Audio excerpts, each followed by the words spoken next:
Hey, this is Emily from HackCollege, and I'm here to interview Ien Chi for actually the second time, so you guys don't get to see the first draft.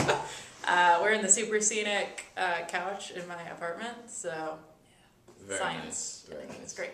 Glamorous world of blogging. So I'm going to be talking with Ian about how to do creative work on campus outside of what your school may officially sponsor. So why don't you tell us a little, what are you doing with your head? You're just doing that? Bobbing Okay. it, yeah. Cool. So why don't you tell us a little bit about yourself and why we're talking and all that good stuff. Okay, my name is Ien Chi. I'm a junior at HackCollege. I like to make films, and that's pretty much my ultimate goal, filmmaking. What, should I talk about like my project I did? Yeah. I guess? Okay, so I made this film called TikTok last year for this event called Campus Movie Fest, where college students get a week to make a film, a 5-minute short film. So we made it, and I was really ambitious and got a bunch of people together. We won at Emory, went to California to compete, and won at internationals, which was pretty cool. Yeah, so I guess I'm kind of talking here today because Emory is not particularly known, or Doesn't really have. yeah. Or actually, the thing is, I went to Oxford College with Madame, and Oxford College is a branch of Emory with 800 students, liberal arts based, and it's pretty much, they don't have anything artsy, pretty much. They have one film studies class and like a couple... It's pretty a couple exciting. little, yeah. So yeah, Emory's not very famous for film, but I do film, and I guess that's kind of why I'm talking here today, how to, or how I, in particular, make film in a context where it's not a film school. Yeah. Cool. Yeah. So I was going to talk a little bit, just briefly, about funding structure. So you can talk a little bit about how you kickstarted the film. Yeah, definitely. So when I first got the idea, I was like, well, I need money to make this thing, to be able to attract actors so I can pay them or whatever. So I started this thing on Kickstarter. Kickstarter, in case you don't know, is a crowdfunding source where artists can pitch a project that they want online. And they say, if you give me this much for this project, I can give you this reward or whatever. And if you don't reach the goal of your what you're trying to fundraise, nobody pays anything. So my goal was about $2,200, I think. Yeah, and we ended up, 36 people backed me, and we fundraised, and that was awesome. So I was able to, pay my actors adequately. Though now I know they can act for free, Yeah. but still, I gotta be nice, right? Gotta feed them, and equipment and things like that. So that's how we started it, kind of, using the resources of the internet, as we talked about in the first interview as well. It was a really awesome interview. Yeah, yeah. So I guess that's point number one: the resource of the internet. Especially in our generation, people can do now what they couldn't even dream of before, I think. And literally, if you have as a filmmaker, like if my dad wanted to make films, he literally had to get like strips of film, which would cost I don't know how many dollars a reel, but if you have a camera and a computer now, you can just literally you don't have to cut the film, you don't have to get a whole room to edit, you just have a computer and you can do it. Yeah. So that's what we did. Yeah. Cool. Yeah, I know for a lot of people, it seems like that we hear from on the site, part of the issue with being, part of the nice part of being in a major in a program is that you have other people who care about what you're caring about. Like I'm an anthro major, I have other people who care about skulls. Mm-hmm. It's very exciting for me. Indeed. Yeah, my friend Anna is filming this. She's shaking her head. She's a poli-sci major. But, if you are doing something outside of your major, that can feel super isolating. That's true.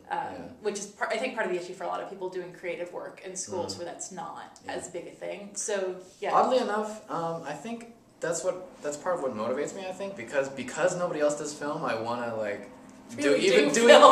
do better than people at film school. So I'm screw film school. I can own them with my own film. That kind of, I have a rebellious nature within me. But also, I think it also teaches you. I said this in my first interview as well. So at Oxford, I literally I don't know anybody else who wants to go into film as a career or whatever. But I think it's a kind of training. If you're in a situation where no one else wants to do what you're doing, you learn to initiate yourself, right? And it's kind of you learn to fend for yourself. Well, not really fend for you. You learn to do what you want to do without caring what the hell other people think. You can do it yourself, and if there are no filmmakers, so what? If you can do it, you can do it. which can be really valuable. Yeah, definitely. And we had other people that knew at Oxford who were doing visual arts or who were doing, they were screenwriting, that kind of stuff. And, you know, because they were on their own, you know, as much as it was isolating, it also made me want to like find out more about, you know, like how to cast or whatever, like by myself. Do all the other things you wouldn't have. Yeah, so I've never, like before TikTok, I had never done anything like professional casting or, you know, well, just even that in itself, like casting. Like what I did was like I pretty much educated myself by asking everyone I knew, you know, my high school friends or whatever, who were in like film club, going online, seeing like, you know, articles like that certain casting directors write about how to cast or whatever. Yeah, just kind of reading all these resources. So I guess kind of making my own classroom, I guess. But I think that I learned better that way. Just kind of like exploring myself instead of being like tossed information at me. You know, if you find it yourself, you're gonna know it better. I think. Yeah. Well, for the times where you do need a network of people who are interested in the same things as you, and I know that you have friends who actually do care about film, which is cool. Yeah. How would you?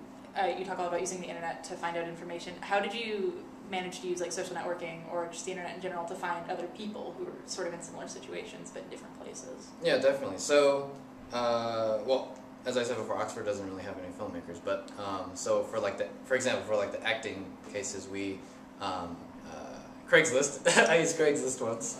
I'm glad you didn't get murdered. Yeah. But okay, so we went to like Love to Act, which is like an acting site for Atlanta-based actors.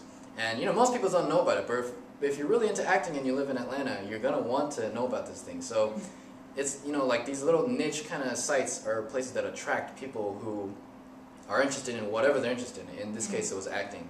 So we went there and we were like, we're looking for actors for like a student film. We're not gonna pay you much, but you'll get experience. And like we got more than 100 headshots right away because that's people who want to do that. So. A lot of people kind of make the excuse of, nobody at my school does film or nobody does whatever you want to do, but I don't think that's really an excuse because you can, find people through the internet. If we advertised at school for actors, I'm pretty sure it wouldn't be as good. I'm not saying our school actors suck. I'm just saying like they wouldn't have fit the roles as well. Pool. Yeah, a smaller pool definitely. But if you use the internet, you can reach around literally to like the entire world, or in this case, metro area. Actually, one dude came from Alabama. Wow. He lives in Alabama. So, people around you, like at a much greater diameter, I guess. That's the sort of thing that I think is really interesting because I think part of what used to make college campuses such amazing places for ideas, I mean, they still are, obviously, is that there's such a high density of people doing, you're just around people your age who are doing creative things. But now with the internet, if you're in a really small school, if you're in a school of 800 people in Covington, Georgia, which you've never heard of, I'm almost certain.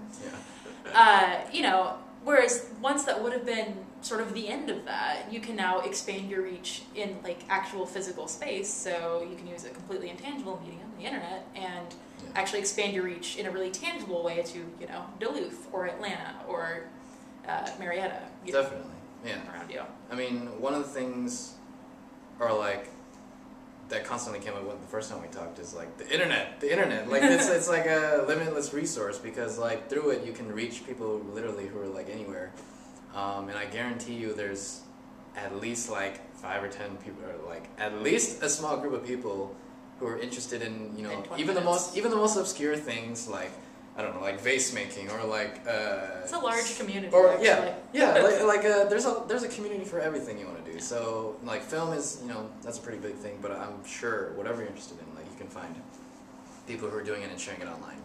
And it's a great resource too because like there's like this void between professional and like amateur. It's kind of like it's really convoluted now because like.